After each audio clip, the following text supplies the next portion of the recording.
காக்குமே. சதமகமணி நீலாச்சாரு கல்காரகஸ்தாம் स्तनभरणमिताङ्गी सान्द्रवात्सल्य सिन्धुः अलकविनिकिताभिष्वग्भिराकृष्टनाथः विलसतु कृतिगोदा விஷ்ணுசித்தாத்மஜானகம்.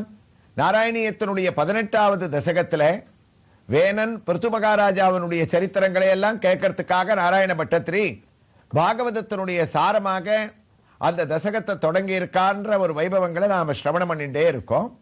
நாம் தரிசித்துக் கொண்டிருக்கக்கூடிய திருக்கோயிலும் சென்னை திருவெற்றியூர் காலடிப்பேட்டையில கல்யாண வரதராஜ பெருமாள் பவளவண்ண பெருமாள் திருக்கோயில் திருவத்தியூர் பஸ் நிலையத்திலிருந்து சுமார் 1/2 கிலோமீட்டர் தூரத்தில் அமைந்திருக்கக்கூடிய அந்த திருக்கோயிலிலே இப்போது தனி சன்னதியாக எழுந்தருளி இருக்கக்கூடிய ஆண்டாள் நாச்சியாருடைய திவ்ய தரிசனத்தை அடைவதற்காக நாம் அந்த சன்னதியினுடைய ஒரு முகப்பை நாம் அடைந்திருக்கின்றோம். அந்த முகப்பிலேயே அழகாக சுதை வடிவத்திலே நின்ற திருக்கோலத்திலே தாமரை பூவை கையிலே ஏந்தி கொண்டிருக்கக்கூடிய ஆண்டாளுடைய திவ்ய தரிசனம். அந்த தாமரை பூக்கு மேல் அழகாக அமர்ந்திருக்கக்கூடிய கிளியையும் நாம் தரிசித்து ஒருபுறத்திலே வசுதேவர் கூடையிலே கண்ணனை எழுந்தருளக்கூடிய ஒரு காட்சியையும் மற்றொரு புறத்திலே காளிங்க நர்த்தனான கண்ணனுடைய திவ்ய தரிசனத்தையும் அடைந்து இதோ சன்னதிக்குள்ளே நுழைந்து உற்சவமூர்த்தியான ஆண்டாள் நாச்சியாருடைய திவ்ய தரிசனத்தை அடைகின்றோம். அழகாக நின்ற திருக்கோலத்திலே தன்னுடைய வலது கையிலே தாமரை பூவை தாங்கிக் கொண்டிருக்கக்கூடிய அழகான ஒரு சேவை, உயர்ந்த திருமுகத்தோடு சூடிக்கலைந்த சுடர்கொடிக்கு அழகான மாலையையும் தான் சார்த்திக் கொண்டு பூமாலையோடு அல்லாமல் மாங்காய் மாலையையும் தான் ஆபரணமாக சார்த்திக் கொண்டிருக்கக்கூடிய ஆண்டாளுடைய திருமேனியிலே பச்சைக்கல் பதக்கத்தையும் நாம் தரிசிக்கின்றோம். கருணையுடன் கடாட்சிக்கக்கூடிய ஆண்டாள் நாச்சியார் கண்ணன் தான் பாசத்தோடு அணிவித்த வாரணமாயிரம் பாடி அடைந்த திருமாங்கல்யத்தினுடைய திவ்ய தரிசனமும் ஆண்டாள் நாச்சியார் நமக்கு கேசவனை பாடவும் நீ கேட்டே கிட உற்றோமே யாவோம் உமக்கே நாம் ஆட்செய்வோம் என்று பாடிய பரமபதத்தை காட்டக்கூடிய பரமபத வாசலுடைய திவ்ய தரிசனமும் நமக்கு இங்கே கிடைக்கின்றது. இதோ திருவடியிலிருந்து திருமுடி வரை ஆண்டாள் நாச்சியாருடைய தரிசனத்தோடு அருகே எழுந்தருளி இருக்கக்கூடிய ஆஞ்சநேய சுவாமியினுடைய தனி சன்னதி திவ்ய தரிசனத்தையும் அடைகின்றோம். இங்கு ஆஞ்சநேயரை ஏற்கனவே நாம் ஸ்ரீராமச்சந்திரமூர்த்தியின் சன்னதியிலே ஒருவராக தரிசித்தோம். அது மட்டுமல்லாமல் இங்கு மற்றொரு ஆஞ்சநேயர் தனியாக உற்சவமூர்த்தியாக நின்ற திருக்கோலத்திலே கையை கூப்பிக்கொண்டு ஆகா காண கிடைக்காத ரத்னாங்கியை தான் தரித்துக் கொண்டு ரத்னாங்கியுடன் சேவை சாதிக்கக்கூடிய அவருடைய சிறிய திருவடியாம் அவருடைய உயர்ந்த திருவடி தரிசனத்தை அடைகின்றோம். மாலைகளை சாற்றிக் கொண்டும் மாலைகளை கலைந்தும் சேவையளிக்கக்கூடிய ரத்னாங்கி ராம பக்த ஆஞ்சநேயனுடைய திவ்ய தரிசனத்தோடு இங்கு மற்றொரு ஆஞ்சநேயரும் 3வது ஆஞ்சநேயராக தாயார் சன்னதி மண்டபத்திலே அவர் வரப்பிரசாதியாக சிந்தூர காப்பைத்தான் சார்த்திக் கொண்டு இதோ நமக்கு சிந்தூர ஆஞ்சநேயராக காட்சியளிக்கக்கூடிய இந்த திவ்ய தரிசனங்களோடு நாராயணியத்திலே நாராயண பட்டத்திரி 18வது தசகத்தினுடைய 2வது ஸ்லோகத்தை துவங்கிவிட்டார். குருவாயூரப்பா பாபோபி க்ஷிதிதல பாலனாயவேனக பௌராத்யைர் உபநிகிதக கடோர வீர்யக சர்வேभ्यो நிஜபலமேவ சம்பிரசம்ச பூச்சக்ரே தவ யஜனானி அயோன்யரௌத்சீத்.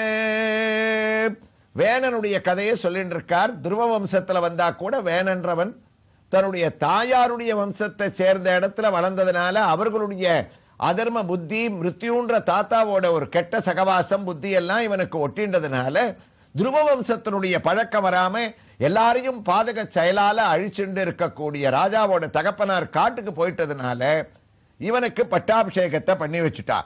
ஆனாலும் பட்டாபிஷேகத்தை பண்றதுக்கு முன்னாடி அந்த ராஜா என்ன ஆனார்னு தெரிஞ்சுக்கணுமே.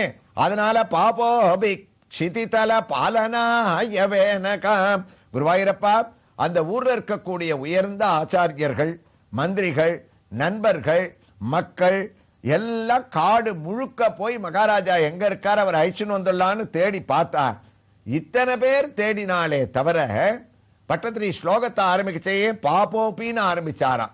அப்பா போயிட்டார், மத்தவாள்லாம் கவலைப்பட்டு தேடுறா எங்க போயிருக்காரோன்னு. வேணன் கொஞ்சம் கூட கவலைப்படலையாம். அவ அம்மாவா சுசீலை, அவளும் சுனீத்தை, அவளும் கவலைப்படவே இல்லை. ரெண்டு பேரும் எந்த விதமான ஒரு கவலையும் இல்லாம இருந்தா. எப்படி ராமனை காட்டுக்கு அமிச்சுட்டு தசரதரை பத்தி கை கவலைப்படாம இருந்தாலோ அதே பாவத்துல இருந்தாலும் அவள்லாம் சுத்தி அலைஞ்சு தேடி வந்து சொன்னான், மகாராஜா எங்கேயுமே கிடைக்கலன்னு. அவரை நீங்க தேடி இருக்கவே வேண்டாம், ராஜாவார்த்துக்கு என்னுடைய மகன் தான் தயாரா இருக்கானே, அவனுக்கு பட்டாபிஷேகம் பண்ணி வச்சா என்ன அப்படின்னு சேர்ந்து சொல்லவே வேற வழி இல்லாம பௌராத்யர் உபநிகித கடோர வீர்ஜகம் வேணனுக்கு பட்டாபிஷேகத்தை பண்ணி வச்சாச்சு. ஏற்கனவே ராஜாவா இல்லாத போதே இவன் மகாபாதக செயல்களால மக்களையே வேட்டையாடிந்தான். அந்த ஒரு அதிகாரம் வேற கையில கிடைச்சிருத்து. அதனால அவனுக்கு கேட்கணுமா, எல்லா விதமான அக்கிரமங்களையும் பண்ண ஆரம்பிச்சான். இவனுடைய பாதக செயல்ல பாதிக்கப்பட்டவா யார் தெரியுமா குருவாயூரப்பா? சர்வேப்யோ நிஜபலமே வசம் பிரசம்சனுக்கு. அங்க இருந்த ஊர்ல மழையே பெய்யல, பஞ்சம் தலைவிரிச்சு ஆட ஆரம்பிச்சது. அதுக்கு காரணம் என்னன்னா, இவன் தான் ராஜ்யத்தை எடுத்துட்ட உடனே ஒரு உத்தரவு போட்டானா. என்ன உத்தரவுன்னா, அங்க நிறைய பேர் ஹோமங்கள் யாகங்கள் யஜ்ஞங்கள்லாம் தர்ம காரியங்களுக்காக பண்றதை பார்த்தான். எல்லா ரிஷிகளையும் கூட்டான். நீங்க இது போல யாகம் பண்றதுன்னா எங்க ஊரை விட்டு கிளம்புங்க, எல்லா பொருளையும் வீணடிக்கிறீங்க. யாகம் யாருக்காக பண்றது? நான் ஒத்தந்தானே இங்க எல்லாருக்கும் உயர்ந்தவன். இங்க சமர்ப்பிக்க வேண்டிய ஆகுதி எல்லாம் யாருக்கு போய் சேர போறது? சர்வேப்யோ நிஜபலமேவ சம்பிரசம்ச பூச்சக்ரேதவ யஜனானி அயம் யரவுசேத். உறைந்து தேவர் அவியுனன் மறை அறம் தெரிந்தவர் ஆற்று நல்வேள்வியை துறந்து போயன சொல் முரசேற்றிகே மறந்தமாதவள் மாற்றுவித்தான் நரோ. செவ்வை சுடுவார் தமிழ்ல அழகா சொன்னார். யாகம் பண்ணின்று தர்மங்களை பண்ணிட்டு இருக்கக்கூடிய ரிஷிகள் சாதுக்கள் எல்லாரையும் துறந்து போயன சொல் முரசேற்றிகே. நீங்க இந்த ராஜ்யத்தை திறந்து வெளியில போறீங்களா இல்ல உங்க எல்லாரையும் அழிச்சுட்டமா? ஒரு காரியம் எங்க பண்ணக்கூடாதுன்னு இருக்கிற ஊர்ல இருக்கிற கோயில்களை எல்லாம் மூடினான், தர்மம் பண்ணவாள்லாம் தடுத்தான். அதனால என்ன ஆச்சு, அங்க பலவிதமான பாதக செயல்களால பஞ்சம் தலைவிரிச்ச ஆரம்பிச்சது. பசி பட்னி தாகம், பூமாதேவியே தான் நில கொலைஞ்சு நிக்க ஆரம்பிச்சா. இப்படிப்பட்ட ஒத்தன் இந்த வம்சத்துல நமக்கு வந்தது. தவயஜனானி அயம் யரவுசேத். குருவாயூரப்பா, வேதங்கள்ல சொல்லி இருக்கக்கூடிய கர்மாக்களை உங்களுக்கு அர்ப்பணம் பண்ணாத்தானே நாடு சுபிக்ஷமாக இருக்கும். அதை தடுத்தான். இவனுக்கு என்ன கதி ஏற்பட போறதுன்னு எனக்கு தெரியலையே, கவலையா இருக்கேன்னு கவலையோட இந்த ஸ்லோகத்தை முடிக்கிறார் நாராயண பட்டத்திரி. அதனுடைய தமிழ் பாசுரம், பாவியாய் இருந்து வேணனை மக்கள், பாவியாய் இருந்தும் வேணனை மக்கள் பாரினை ஆண்ட வேண்ட பாவமே தனது செயல் என கொண்டு பற்பல கொடுமைகள் செய்தே ஓவலில் தனது தீமையால் உன்னத நிலை தனை மறந்தே பாவமே வித்தி பாவமே விளைக்கும் பயனிலா செயல்கள் பல செய்தானவள் தாமே அப்படின்னு இந்த ஸ்லோகத்தை முடிச்சு, அடுத்ததா அவர் நாட்டு மக்களுடைய கதிதான் என்ன, இந்த ராஜா இப்படி இருந்தா அவனுடைய கதிதான் என்னன்னு அவனுடைய சரித்திரத்தை தொடர்வதற்காக மூன்றாவது ஸ்லோகத்தை ஆரம்பிச்சுட்டாராம். குருவாயூரப்பா, சம்பிராப்தே கிகித கதனாய தாபசௌகே மத்தொன்யோ புவனபதிர்ன கஷ்டனேதி தொன்னில்தாம் வச்சனபரோ முனீஸ்வரஸ்தைகி சாபக்னோ சலபத சாமனாயிவேனக. குருவாயூரப்பா, சம்பிராப்தே ஹித கதனாய தாபசௌகே. என்னாச்சு, யாகம் முதலிய சத்காரியங்களை வேணன் தடுத்ததுனால பலவிதமான துன்பங்கள் உண்டாச்சு. மழை பெய்யல, ஜனங்களுக்கெல்லாம் பசி, காட்டுல இருக்கக்கூடிய விலங்குகளுக்கெல்லாம் கூட தாகம் எடுத்து எல்லாம் கதறது. இதனால என்ன ஆச்சுன்னா, காட்டுல இருக்கக்கூடிய ரிஷிகளுக்கெல்லாம் கவலை வந்துதான். அவள்லாம் தீர்மானம் பண்ணா, நாம நேர நாட்டுக்கு போவோம், வேணனை உட்கார வச்சுட்டு பேசலாம், ஒரு கால் நல்ல உபதேசங்களை பண்ணா அவன் திருந்துவானோ என்னமோ. ஏன்னா அவனுடைய பாட்டனார் வம்சமே துருவன். அப்படிப்பட்டவனுடைய வம்சத்துல இப்படி இருக்கானே, நாமெல்லாம் போய் நல்லதை எடுத்து சொல்லி அவனுடைய மனசை திருத்தலான்னு பார்க்கலான்னு அவள் நாமத்தன்யோ புவனபதிர் கஸ்யனேதே ஓடி வந்து அவனுக்கு உபதேசம் பண்ணாளாம். அப்பா வேணா, நீ பண்றது பாபமான செயல்பா, யாகங்களை நிறுத்தக்கூடாதுப்பா, யாகத்தை நிறுத்தினா உலகத்துல சுபிக்ஷமே இருக்கக்கூடாது, வேதமானது ஓதப்பட வேண்டும். ஒன்னே ஒண்ணு நீ தெரிஞ்சுக்கோ, வீங்கு மாதவர் வேள்விசை நனி ஓங்க வேந்தர் உயர்வர் திருவன ஆங்குமேவி அறிஞர் அறை தர வாங்குவார் சிலை மன்னவர் கூறுவார். ராஜா ஓங்கணும்னு சொன்னா வீங்கு மாதவர் வேள்விசை ஓங்க வேந்தர் உயர்வர். அதனால ராஜா உயரணும்னா யாகங்கள் நடக்கணும். நீயும் அழிஞ்சு போயிடுவ, யாருக்கும் எந்த விதமான நன்மையும் கிடைக்காது. மக்கள் அவதிப்பட்டு ஒரு மக்கள் ஒரு கோபத்துக்கு ஆளாகக்கூடிய ராஜா ஒரு ராஜாவா இருக்க முடியுமா? நல்ல புத்தியை வரவழைச்சுக்கோ. அவருடைய வம்சம் அப்படிப்பட்ட வம்சம்னா உடனே நல்லவனா இருந்தா கேட்பான்.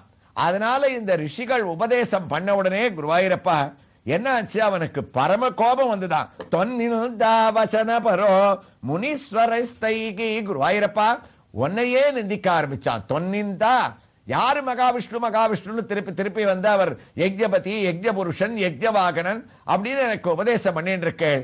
நான் தான் மகாவிஷ்ணு, எனக்கு மேல ஒருத்தன் உலகத்துல இருக்க முடியுமா? என்னமோ அவன் கையில ஒரு வெண்சங்க வச்சுட்டு இருக்கான் அப்படின்னு சொல்றேன். நான் கூட தான் கையில வெண்சங்க வச்சுட்டு இருக்கேன்னு இவன் ஒரு சங்க கையில எடுத்துட்டானா அந்த ரிஷிகளுக்காக. துண்ணு வெண்ணிலா தூற்று வலம்புரி மண்ணு செங்கை மணி நிறவண்ணன் யான் செங்கை வண்ணன் யான் என்ன எல்லது தெய்வம் இன்றே ஜன பண்ணி என்னை பரவுமில் என்றன. மகாவிஷ்ணுவான உன்னையே தூற்ற ஆரம்பிச்சான். குருவாயூரப்பா அந்த சங்க வச்சுட்டு இருக்கிற நான் கூட தான் மகாவிஷ்ணு. அப்படி ஏதாவது யாகங்கள்லாம் பண்ணி ஏதாவது கொடுக்கணும்னா நீங்க எங்கிட்ட கொண்டு வந்து கொடுங்க, அங்க பண்ண வேண்டாம். இந்த மாதிரி உபதேசங்கள்லாம் இங்க பண்ணிட்டு வந்தா உங்க அத்தனை பேரையும் வேட்டையாடிடுவேன்னு சொன்னானா.